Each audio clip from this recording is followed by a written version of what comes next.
Sa pagbabalik idol, magluluto tayo ng isang klaseng ulam at paglagay tayo ng star margarine, kalahating sashi.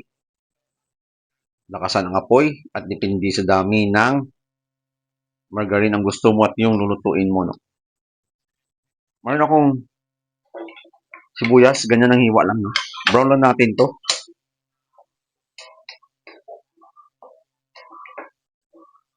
Pagka na-brown na natin yan, mayroon akong tatlong isda, tanigi, lagyan natin ng asin, back to back lang yan, tapos sabay na natin dito, no? Balikan.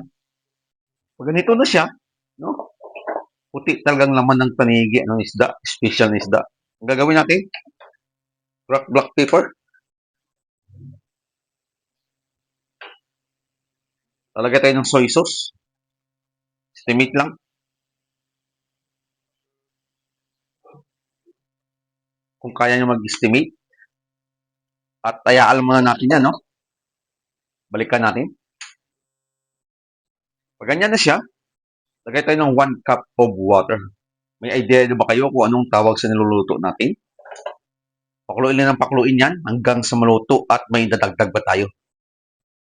Pag malapit na siya maluto at matuyo konti, additional tayo ng wash sugar. Para mag-balance doon sa niluluto natin. At may tawag na kayo dito sa isda na niluluto natin. Patuloy lang natin ng konti. Kayo na rin magkukontrol ng apoy, mga idol. At ito isang luto, idol, na mabilis, madali, at apat na ingredients lang. Tatlo pa lang ingredients na lagay natin at mayroon pang isa, no? Pero bago natin ilagay yung isang ingredients, pag naluto na siya para may idea tayo doon, ano? Balikan natin yan. At ano yung pang-apat na ingredients, idol? Ito yung kalamansi Diyos. Ito yung natural way ng pagluluto, idol, no? Lakasan ng apoy. Kaya at simmer saglit at tatanggalin na natin, no? Assemble na tayo. Pero bago tayo mag-assemble, idol, siyempre, ano ang gagawin? Titikman muna natin.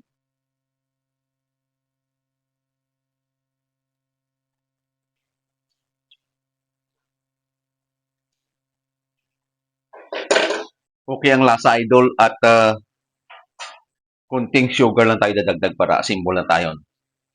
Kunting sugar. May idea na kayo kung ano tawag sa niluluto natin? Yan tinawag nating idol na tanigi stick.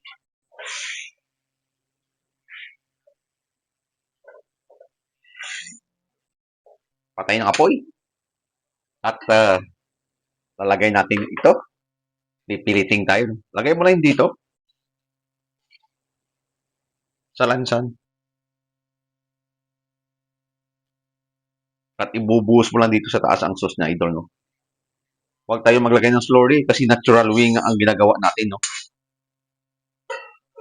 At luto na yung tanigi stick natin, idol.